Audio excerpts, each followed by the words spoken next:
Hi hello welcome back to Deeksha Rakshith Kannada ಲಾಗ್ಸ್ಗೆ. ಇನ್ನೂ ಯಾರೆಲ್ಲ ನಮ್ಮ ಚಾನಲ್ನ ಸಬ್ಸ್ಕ್ರೈಬ್ ಮಾಡ್ಕೊಂಡಿಲ್ಲ ಪ್ಲೀಸ್ ಸಬ್ಸ್ಕ್ರೈಬ್ ಮಾಡ್ಕೊಳ್ಳಿ. ಹಾಗೆ ಪಕ್ಕದಲ್ಲಿರುವಂಥ ಬೆಲ್ ಐಕನ್ನ ಕ್ಲಿಕ್ ಮಾಡಿ, ಯಾಕಂದರೆ ನಾವು ಹಾಕೋ ಹೊಸ ವಿಡಿಯೋಗಳ ನೋಟಿಫಿಕೇಷನ್ ಮೊದಲು ನಿಮಗೆ ಬರುತ್ತೆ. ಗರ್ಭಾವಸ್ಥೆಯ ಕೊನೆಯ ಹಂತಕ್ಕೆ ಬಂದಾಗ ಮಗುವಿನ ಕೋಣೆ, ಹೆಸರು ಎಲ್ಲ ತಯಾರಿ ಮುಗ್ದಿರುತ್ತೆ. ಆದರೆ ಎಲ್ಲಕ್ಕಿಂತ ಮುಖ್ಯವಾಗಿ ಲಾಜಿಸ್ಟಿಕ್ ಬಗ್ಗೆ ಯೋಚಿಸಿದ್ದೀರಾ? ಅದೇ ಗರ್ಭದಲ್ಲಿ ಮಗುವಿನ ಸ್ಥಾನ. ಇದು ಯಾಕೆಷ್ಟು ಮುಖ್ಯ, ಇದರ ಬಗ್ಗೆ ನಾವು ಏನನ್ನ ತಿಳ್ಕೊಂಡು ಇರಬೇಕು, ಬನ್ನಿ ಇವತ್ತಿನ ವಿಡಿಯೋದಲ್ಲಿ ತಿಳಿದುಕೊಳ್ಳೋಣ. ಹೀಗೆ ದಿನಾಂಕ ಹತ್ತಿರ ಬರ್ತಿದ್ದ ಹಾಗೆ ಸಹಜವಾಗಿ ಎಲ್ಲರ ತಲೆಯಲ್ಲಿ ಒಂದು ದೊಡ್ಡ ಪ್ರಶ್ನೆ ಮೂಡುತ್ತೆ, ಮಗು ಹೊರಬರೋಕ್ಕೆ ತಯಾರಾಗಿದೆಯಾ ಅಂತ. ಈ ಪ್ರಶ್ನೆ ಬರೀ ಸಮಯದ ಬಗ್ಗೆ ಅಲ್ಲ, ಬದಲಾಗಿ ಮಗು ಸರಿಯಾದ ಪೊಸಿಷನ್ನಲ್ಲಿ ಇದೆಯಾ ಅನ್ನೋದ್ರ ಬಗ್ಗೆ ಕೂಡ. ಸರಿ, ಮೊದಲು ಎಲ್ಲ ಟೆನ್ಷನ್ನ ಬಿಟ್ಬಿಡಿ. ಯಾಕಂದರೆ ಸಂಶೋಧನೆಗಳ ಪ್ರಕಾರ ಸುಮಾರು 95% ಮಕ್ಕಳು 37ನೇ ವಾರದ ಹೊತ್ತಿಗೆ ತಾವಾಗಿಯೇ ಸರಿಯಾದ ಪೊಸಿಷನ್ಗೆ ಅಂದರೆ ತಲೆ ಕೆಳಗಾಗಿ ಬಂದ್ಬಿಡ್ತವೆ. ಸೊ ಈ ವಿಷಯದ ಬಗ್ಗೆ ಜಾಸ್ತಿ ತಲೆ ಕೆಡಿಸ್ಕೊಳ್ಳೋ ಅಗತ್ಯವಿಲ್ಲ. ಯಾಕಂದರೆ ಪ್ರಕೃತಿ ತನ್ನ ಕೆಲಸವನ್ನು ಅಚ್ಚುಕಟ್ಟಾಗಿ ನಿಭಾಯಿಸುತ್ತೆ. ಹಾಗಾದರೆ ಈ ತಲೆ ಕೆಳಗಾದ ಪೊಸಿಷನ್ ಅಷ್ಟು ಇಂಪಾರ್ಟೆಂಟ್ ಏನು? ಇದರ ಹಿಂದೆ ಇರುವ ಸೈನ್ಸ್ ಇದು ಸುಮ್ಮನೆ ಒಂದು ಪೊಸಿಷನ್ ಅಷ್ಟೇನಾ? ಅಲ್ಲ, ಇದರ ಬಗ್ಗೆ ತಿಳಿದುಕೊಳ್ಳೋಣ ಬನ್ನಿ. ಗರ್ಭಾವಸ್ಥೆಯ ಕೊನೆಯ ಹಂತದಲ್ಲಿ ಪೇರಳೆ ಹಣ್ಣಿನ ಆಕಾರದಲ್ಲಿ ಇರುತ್ತೆ. ಅಂದರೆ ಮೇಲ್ಗಡೆ ಅಗಲ, ಕೆಳಗಡೆ ಕಿರಿದು. ಮಗುವಿನ ತಲೆಗಿಂತ ಕಾಲು ಪೃಷ್ಠಭಾಗ ದೊಡ್ಡದಾಗಿರೋದ್ರಿಂದ ದೊಡ್ಡ ಭಾಗಕ್ಕೆ ಜಾಗ ಜಾಸ್ತಿ ಬೇಕು. ಹಾಗಾಗಿ ಅದು ಸಹಜವಾಗಿಯೇ ಅಗಲವಾಗಿರುವ ಮೇಲ್ಭಾಗಕ್ಕೆ ಹೊಂದಿಕೊಳ್ಳುತ್ತೆ. ಈ ವರ್ಟೆಕ್ಸ್ ಪೊಸಿಷನ್ ಹಿಂದಿರುವ ಮ್ಯಾಕ್ನಿಕ್ಸ್ ಇದೆಯಲ್ಲ, ಅದು ಸಖತ್ ಇಂಟ್ರೆಸ್ಟಿಂಗ್. ಮಗು ತಲೆ ಕೆಳಗಾಗಿದ್ದಾಗ ಅದರ ಗಟ್ಟಿಯಾದ ತಲೆಬುರುಡೆ ಒಂದು ನ್ಯಾಚುರಲ್ ಬೆಣೆ ಅಂದರೆ ಒಂದು ವೆಜ್ ಥರ ಕೆಲಸ ಮಾಡುತ್ತೆ. ಪ್ರತಿ ಸಲ ಸಂಕೋಚನ ಆದಾಗಲೂ ಈ ತಲೆ ಗರ್ಭಕಂಠದ ಮೇಲೆ ಒತ್ತಡ ಹಾಕಿ ಅದು ನಿಧಾನವಾಗಿ ತೆರೆದುಕೊಳ್ಳೋಕೆ ಸಹಾಯ ಮಾಡುತ್ತೆ. ಇದರಿಂದ ಹೆರಿಗೆ ಸುಲಭವಾಗುತ್ತೆ. ಇಲ್ಲಿ ನೋಡಿ, ವರ್ಟೆಕ್ಸ್ ಮತ್ತು ಬ್ರೀತ್ ಪೊಸಿಷನ್ ವ್ಯತ್ಯಾಸ ತುಂಬ ಕ್ಲಿಯರ್ ಆಗಿ ಕಾಣಿಸುತ್ತೆ. ಮಗುವಿನ ಗಟ್ಟಿಯಾದ ನುಣುಪಾದ ತಲೆ ಗರ್ಭಕಂಠದ ಮೇಲೆ ಸರಿಯಾದ ಸ್ಥಿರವಾದ ಒತ್ತಡವನ್ನು ಹಾಕುತ್ತೆ. ಆದರೆ ಬ್ರಿಡ್ಜ್ ಪೊಸಿಷನ್ನಲ್ಲಿ ಮಗುವಿನ ಮೃದುವಾದ ಪೃಷ್ಠಭಾಗ ಇರುತ್ತದೆ. ಅದು ಅಷ್ಟೊಂದು ಪರಿಣಾಮಕಾರಿ ಅಲ್ಲ. ಇದೇ ಕಾರಣಕ್ಕೆ ಬ್ರಿಡ್ಜ್ ಹೆರಿಗೆಗಳು ಸ್ವಲ್ಪ ಹೆಚ್ಚು ಚಾಲೆಂಜಿಂಗ್ ಆಗಿ ಇರ್ತವೆ. ಇನ್ನೊಂದು ಕಂಡೀಷನ್ ಇದೆ, ಅದನ್ನು ಟ್ರಾನ್ಸ್ವರ್ಸೈಲ್ ಅಂತ ಕರೀತಾರೆ. ಅಂದರೆ ಮಗು ಅಡ್ಡಲಾಗಿ ಮಲಗಿರೋದು. ಇದು ಪೆಲ್ವಿಸನ್ ಅಡ್ಡಲಾಗಿ ಸೇತುವೆ ಇದ್ದ ಹಾಗೆ. ಇಲ್ಲಿ ಮಗುವಿನ ತಲೆ ಅಥವಾ ಪೃಷ್ಠ ಯಾವುದೂ ಕೂಡ ಪೆಲ್ವಿಸ್ ಒಳಗೆ ಎಂಟರ್ ಆಗಲ್ಲ.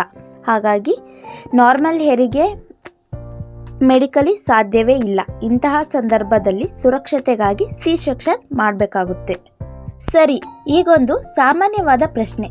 30 ಅಥವಾ 32ನೇ ವಾರದಲ್ಲಿ ಸ್ಕ್ಯಾನಿಂಗ್ ಮಾಡಿದಾಗ ಮಗು ಬ್ರೀತ್ ಪೊಸಿಷನ್ನಲ್ಲಿ ಇದ್ದರೆ ಟೆನ್ಷನ್ ಆಗಬೇಕಾ? ಖಂಡಿತ ಇಲ್ಲ. ಇಲ್ಲಿ ಸಮಯ ಅನ್ನೋದು ತುಂಬಾ ಮುಖ್ಯ. ಯಾವಾಗ ಕಾಯಬೇಕು, ಯಾವಾಗ ಪ್ಲ್ಯಾನ್ ಮಾಡೋಕ್ಕೆ ಶುರು ಮಾಡಬೇಕು ಅಂತ ನೋಡೋಣ. ಯಾಕಂದರೆ 30ರಿಂದ 32 ವಾರಗಳಲ್ಲಿ ಗರ್ಭದಲ್ಲಿನ ಸ್ವಿಮ್ಮಿಂಗ್ ಪೂಲ್ ಅಂದರೆ ಆಮ್ನಿಯೋಟಿಕ್ ದ್ರವ ಇನ್ನೂ ತುಂಬಾ ಇರುತ್ತೆ. ಮಗು ಆರಾಮಾಗಿ ಈಜಾಡೋಕ್ಕೆ, ಪಲ್ಟಿ ಹೊಡೆಯೋಕ್ಕೆ, ತಿರುಗಾಡೋಕ್ಕೆ ಸಾಕಷ್ಟು ಜಾಗ ಇರುತ್ತೆ. ಸೊ ಈ ಸ್ಟೇಜ್ನಲ್ಲಿ ಮಗು ಬ್ರೀತ್ ಪೊಸಿಷನ್ ಇದ್ದರೆ ಅದೊಂದು ಕಾಮನ್ ವಿಷಯ, ಚಿಂತೆ ಮಾಡೋ ಅಗತ್ಯವಿಲ್ಲ. ಆದರೆ 36ನೇ ವಾರದಲ್ಲಿ ಇದೊಂದು ಕ್ರಿಟಿಕಲ್ ಪಾಯಿಂಟ್. ಈ ಟೈಮ್ನಿಂದ ನಾವು ಸುಮ್ಮನೆ ಕಾಯೋ ಮೂಡ್ನಿಂದ ಪ್ಲ್ಯಾನ್ ಮಾಡೋ ಮೂಡ್ಗೆ ಶಿಫ್ಟ್ ಆಗ್ತೀವಿ. ಅಂದರೆ ಬರೀ ವೀಕ್ಷಣೆಯಿಂದ ಕ್ರಿಯಾಶೀಲತೆಗೆ ಬದಲಾಗೋ ಸಮಯ ಇದು. ಒಂದು ವೇಳೆ 36 ವಾರ ಆದ್ರೂ ಮಗು ತಲೆ ಕೆಳಗಾಗಿಲ್ಲ ಅಂದರೆ ಡಾಕ್ಟರ್ ಒಂದು ಪಕ್ಕಾ ಪ್ಲ್ಯಾನ್ ಫಾಲೋ ಮಾಡ್ತಾರೆ. ಮೊದಲಿಗೆ 36ನೇ ವಾರವನ್ನು ಒಂದು ಡೆಡ್ಲೈನ್ ಅಂತ ಇಟ್ಕೊಳ್ತಾರೆ. ಆಮೇಲೆ ಮಗು ತಿರುಗಾಡೋಕ್ಕೆ ಸಾಧ್ಯನಾ ಅಂತ ನೋಡೋಕ್ಕೆ ದ್ರವದ ಪ್ರಮಾಣ, ಪ್ಲಾಸೆಂಟಾ ಪೊಸಿಷನ್ ಮತ್ತು ಗರ್ಭಾಶಯದ ಸ್ಥಿತಿಯನ್ನು ಪರೀಕ್ಷೆ ಮಾಡ್ತಾರೆ. ಇದೆಲ್ಲವನ್ನು ನೋಡಿ ECV ಬಗ್ಗೆ ಚರ್ಚೆ ಮಾಡ್ತಾರೆ. ಇದನ್ನು ಸಿಂಪಲ್ ಆಗಿ ಮಗುವಿನ ಮ್ಯಾನ್ಯುವಲ್ ಯೂಟರ್ನ್ ಮಾಡಿಸೋ ಪ್ರಯತ್ನ ಅನ್ನಬಹುದು. ಈ ECV ಪೊಸಿಷನ್ ಇದೆಯಲ್ಲ, ಇದಕ್ಕೆ ರೇಟ್ ಸುಮಾರು 50%. ಒಂದು ವೇಳೆ ಇದು ಫೇಲ್ ಆದರೂ ಕೂಡ ಮಗು ಎಷ್ಟು ಚಲಿಸುತ್ತೆ, ಎಷ್ಟು ಜಾಗ ಇದೆ ಅನ್ನೋದರ ಬಗ್ಗೆ ಡಾಕ್ಟರ್ಸ್ಗೆ ಒಂದು ಕ್ಲಿಯರ್ ಐಡಿಯಾ ಸಿಗುತ್ತೆ. ನೆನಪಿಡಿ, ಇದನ್ನು ಹಾಸ್ಪಿಟಲ್ನಲ್ಲಿ ಅಲ್ಟ್ರಾಸೌಂಡ್ ಗೈಡೆನ್ಸ್ನಲ್ಲಿ ಎಕ್ಸ್ಪರ್ಟ್ ಡಾಕ್ಟರ್ಸ್ ತುಂಬಾ ಎಚ್ಚರಿಕೆಯಿಂದ ಮಾಡ್ತಾರೆ. ಅಂದರೆ ECV ಎಲ್ಲರಿಗೂ ಮಾಡೋಕ್ಕೆ ಆಗಲ್ಲ, ಅದಕ್ಕೆ ಕೆಲವು ಕಂಡೀಷನ್ಸ್ ಇವೆ. ಸಾಕಷ್ಟು ಆಮ್ಯಾಟಿಕ್ಸ್ ದ್ರವ ಇರಬೇಕು, ಪ್ಲಾಸೆಂಟಾ ಅಡ್ಡ ಇರಬಾರ್ದು, ಮಗು ಪೆಲ್ವಿಸ್ ಒಳಗೆ ಫಿಕ್ಸ್ ಆಗಬಾರ್ದು ಮತ್ತು ಗರ್ಭಾಶಯ ರಿಲ್ಯಾಕ್ಸ್ ಆಗಿರಬೇಕು. ಈ ಎಲ್ಲ ಕಂಡೀಷನ್ಸ್ ಓಕೆ ಇದ್ದಾಗ ಮಾತ್ರ ಡಾಕ್ಟರ್ಸ್ ಈ ಆಯ್ಕೆ ಮಾಡ್ತಾರೆ. ವೈದ್ಯಕೀಯ ಸಹಾಯದ ಜೊತೆಗೆ ನಾವೇ ಮನೆಯಲ್ಲಿ ಗುರುತ್ವಾಕರ್ಷಣೆಯನ್ನು ನಮ್ಮ ಫ್ರೆಂಡ್ ಮಾಡಬಹುದು. ಫಾರ್ವರ್ಡ್ ಲಿಂಟ್ ಮತ್ತು ಪೆಲ್ವಿಕ್ ಕ್ಲಿನ್ಸ್ ಅಂತಹ ಕೆಲವು ವ್ಯಾಯಾಮಗಳನ್ನು ದಿನಕ್ಕೆ 2 ಬಾರಿ 20 ನಿಮಿಷಗಳು ಮಾಡಿದ್ರೆ ಗರ್ಭಾಶಯದ ಆಕಾರ ಸ್ವಲ್ಪ ಬದಲಾಗಿ ಮಗು ತಿರುಗಲು ಸಹಾಯವಾಗಬಹುದು. ಮಗು ತಿರುಗೋದಕ್ಕೆ ಆಮ್ಯಾಟಿಕ್ ದ್ರವ ಒಂದು ಲ್ಯೂಬ್ರಿಕ್ನಿಂತಹ ಅದನ್ನು AFI ಅಂತ ಅಳತೆ ಮಾಡ್ತಾರೆ. AFI 8 ರಿಂದ 20 ಸೆಂಟಿಮೀಟರ್ ಇದ್ದರೆ ಅದು ಮಗು ತಿರುಗಲು ಸ್ವೀಟ್ ಪಾಟ್ ಇದ್ದ ಹಾಗೆ. 7ಕ್ಕಿಂತ ಕಡಿಮೆ ಇದ್ದರೆ ಆಗ ತುಂಬ ಟೈಟ್ ಆಗಿ ಇರುತ್ತೆ. 20ಕ್ಕಿಂತ ಜಾಸ್ತಿ ಇದ್ದರೆ ಮಗು ತಿರುಗಿದ್ರೂ ಮಗು ಮತ್ತೆ ಅದೇ ಪೊಸಿಷನ್ಗೆ ಬರುತ್ತೆ. ಹಾಗಾಗಿ ಸರಿ, ಈಗಂತೂ ಮಗುವಿನ ಪೊಸಿಷನ್ ಬಗ್ಗೆ ಇಷ್ಟೆಲ್ಲ ಕತೆಗಳನ್ನು ಕೇಳಿದ್ದೀರಿ ಅಲ್ವಾ? ಅದರಲ್ಲಿ ಯಾವುದು ಸತ್ಯ ಯಾವುದು ಸುಳ್ಳು ಅಂತ ನೋಡೋಣ ಬನ್ನಿ. ಕೆಲವು ತಪ್ಪು ಕಲ್ಪನೆಗಳನ್ನು ನೋಡೋಣ ಬನ್ನಿ. ಮೊದಲು, ಬಿಸಿ ಪದಾರ್ಥ ತಿಂದರೆ ಮಗು ತಿರುಗುತ್ತೆ ಅಂತ. ಇದು ಶುದ್ಧ ಸುಳ್ಳು. ಆಹಾರ ಮಗುವಿನ ಬೆಳವಣಿಗೆಗೆ ಮುಖ್ಯ, ಅದರ ಪೊಸಿಷನ್ಗೆ ಅಲ್ಲ. ಎರಡನೇದು, ದಿನಕ್ಕೆ 5-6 ಗಂಟೆ ನಡೆದರೆ ಕೆಳಗೆ ಬರುತ್ತೆ ಅನ್ನೋದು ಅಷ್ಟೊಂದು. ನಡೆದ್ರೆ ಸುಸ್ತಾಗುತ್ತೆ ಅಷ್ಟೇ. ಚಲನೆಯ ಕ್ವಾಲಿಟಿ ಮುಖ್ಯ, ಕ್ವಾಂಟಿಟಿ ಅಲ್ಲ.